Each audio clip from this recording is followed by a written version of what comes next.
ಎಲ್ಲರಿಗೂ ದೇವರ ನಾಮದಲ್ಲಿ ನಮಸ್ಕಾರ. ದೇವರ ಆಶೀರ್ವಾದದಿಂದ ಎಲ್ಲರೂ ಚೆನ್ನಾಗಿದ್ದೀರಾ ಎಂದು ಭಾವಿಸುತ್ತೇನೆ.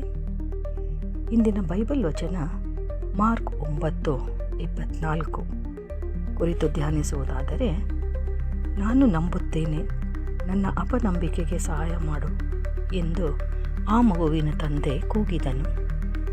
ಪ್ರಿಯ ಸಹೋದರ ಸಹೋದರಿಯರೇ, ಇಂದು ನಾವು ಗಮನಿಸುವ ಪದ್ಯ ವಚನ ಮಾರ್ಕ್ 9:24. ಇದು ಒಂದು ತಂದೆಯ ಹೃದಯದ ಆಕ್ರಂದನ. ಅವನ ಮಗನು ದುಷ್ಟಾತ್ಮದಿಂದ ಪೀಡಿತನಾಗಿದ್ದನು. ಶಿಷ್ಯರು ಅವನಿಗೆ ಸಹಾಯ ಮಾಡಲು ಆಗಲಿಲ್ಲ.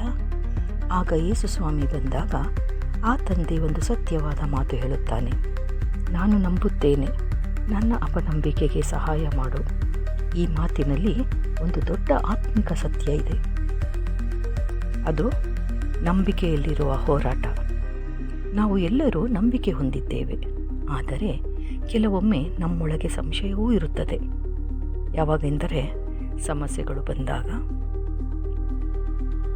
ಪ್ರಾರ್ಥನೆಗಳಿಗೆ ತಕ್ಷಣ ಉತ್ತರ ಸಿಗದಾದಾಗ, ಪರಿಸ್ಥಿತಿ ಕಠಿಣವಾಗಿದ್ದಾಗ ನಮ್ಮ ನಂಬಿಕೆ ದುರ್ಬಲವಾಗಬಹುದು.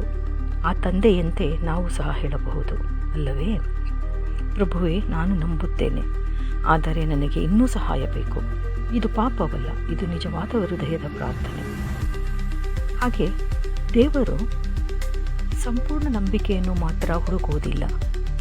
ಯೇಸು ಆತನನ್ನು ತಿರಸ್ಕರಿಸಲಿಲ್ಲ. ಅವನ ಮಾತಿನಲ್ಲಿ ಸಂಶಯ ಇದ್ದರೂ ಯೇಸು ಅವನ ಮಗನನ್ನು ಸ್ವಸ್ಥಪಡಿಸಿದರು. ಇದರಿಂದ ನಾವು ಕಲಿಯಬೇಕಾದದ್ದು, ದೇವರು ನಮ್ಮ ನಂಬಿಕೆಯ ಪರಿಪೂರ್ಣತೆಯನ್ನು ಅಲ್ಲ, ನಮ್ಮ ಹೃದಯದ ಪ್ರಾಮಾಣಿಕತೆಯನ್ನು ನೋಡುತ್ತಾನೆ. ನಾವು ದುರ್ಬಲರಾಗಿದ್ದರೂ ದೇವರು ನಮ್ಮನ್ನು ಸ್ವೀಕರಿಸುತ್ತಾನೆ. ಸಹಾಯಕ್ಕಾಗಿ ಕೂಗುವ ಧೈರ್ಯ ಇದೆ ಅದರಲ್ಲಿ. ಆ ತಂದೆ ತನ್ನ ದುರ್ಬಲತೆಯನ್ನು ಮರೆಮಾಡಲಿಲ್ಲ. ಅವನು ಬಹಿರಂಗವಾಗಿ ಹೇಳಿದನು, ನನ್ನ ನಂಬಿಕೆಗೆ ಸಹಾಯ ಮಾಡು. ಇದು ನಮಗೆ ಒಂದು ಪಾಠವಾಗಿದೆ. ನಮ್ಮ ದುರ್ಬಲತೆಯನ್ನು ದೇವರ ಮುಂದೆ ಒಪ್ಪಿಕೊಳ್ಳಬೇಕು. ನಮಗೆ ನಂಬಿಕೆ ಕಡಿಮೆ ಇದ್ದರೆ ಅದನ್ನು ಒಪ್ಪಿಕೊಳ್ಳಬೇಕು, ಏಕೆಂದರೆ ದೇವರು ಸಹಾಯ ಮಾಡಲು ಸಿದ್ಧನಿದ್ದಾನೆ. ಹಾಗೆ ನಂಬಿಕೆಯ ಬೆಳವಣಿಗೆ.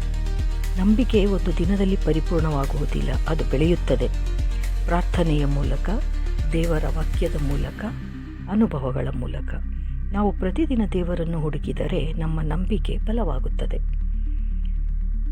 ಮತ್ತು ಯೇಸು ನಮ್ಮ ನಂಬಿಕೆಯ ಮೂಲ, ಅಂದರೆ ಯೇಸುವೇ ನಮ್ಮ ನಂಬಿಕೆಯ ಮೂಲವಾಗಿದ್ದಾರೆ. ನಮ್ಮ ನಂಬಿಕೆ ನಮ್ಮ ಶಕ್ತಿಯಿಂದಲ್ಲ, ಯೇಸು ನಮ್ಮ ನಂಬಿಕೆಯನ್ನು ನಿರ್ಮಿಸುತ್ತಾರೆ. ಆದ್ದರಿಂದ ನಾವು ಹೇಳಬಹುದು, ಪ್ರಭುವೇ, ನನ್ನ ನಂಬಿಕೆಯನ್ನು ನೀನೇ ಬಲಪಡಿಸು. ಪ್ರಿಯರೇ, ಮಾರ್ಕ್ 9:24 ನಮಗೆ ಒಂದು ಮಹತ್ವದ ಸಂದೇಶ ಕೊಡುತ್ತದೆ. ಏನೆಂದರೆ, ನಂಬಿಕೆ ಮತ್ತು ಸಂಶಯ ಒಂದೇ ಹೃದಯದಲ್ಲಿ ಇರಬಹುದು. ದೇವರು ನಮ್ಮ ದುರ್ಬಲತೆಯನ್ನು ಅರ್ಥ ಮಾಡಿಕೊಳ್ಳುತ್ತಾನೆ. ನಾವು ಪ್ರಾಮಾಣಿಕವಾಗಿ ದೇವರ ಬಳಿ ಬಂದರೆ ಆತನು ಸಹಾಯ ಮಾಡುತ್ತಾನೆ. ಆದ್ದರಿಂದ ನಾವು ಯಾವ ಪರಿಸ್ಥಿತಿಯಲ್ಲಿದ್ದರೂ ಕೇಳೋಣ, ಪ್ರಭುವೇ, ನಾನು ನಂಬುತ್ತೇನೆ, ನನ್ನ ಅಪನಂಬಿಕೆಗೆ ಸಹಾಯ ಮಾಡು. ನನ್ನೊಂದಿಗೆ ಪ್ರಾರ್ಥಿಸಿರಿ. ಪಿತರ, ಸುತರ ಮತ್ತು ಪವಿತ್ರಾತ್ಮರ ನಾಮದಲ್ಲಿ ಆಮೇನ್. ಪ್ರಿಯ ಸ್ವರ್ಗೀಯ ತಂದೆಯೇ, ನಿಮ್ಮ ವಾಕ್ಯದ ಮೂಲಕ ನಮ್ಮೊಂದಿಗೆ ಮಾತಾಡಿದ್ದಕ್ಕಾಗಿ ನಿಮಗೆ ಧನ್ಯವಾದಗಳು. ಪ್ರಭುವೇ, ನಾವು ನಂಬುತ್ತೇವೆ, ಆದರೆ ಕೆಲವೊಮ್ಮೆ ನಮ್ಮ ನಂಬಿಕೆ ದುರ್ಬಲವಾಗುತ್ತದೆ. ನಮ್ಮ ಹೃದಯದ ಸಂಶಯಗಳನ್ನು ನೀಗಿಸು. ನಮ್ಮ ಅಪನಂಬಿಕೆಗೆ ಸಹಾಯ ಮಾಡು.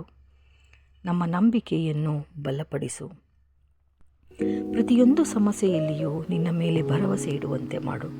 ನಿನ್ನ ವಾಕ್ಯದಲ್ಲಿ ಸ್ಥಿರವಾಗಿರಲು ನಮಗೆ ಕೃಪೆ ನೀಡು.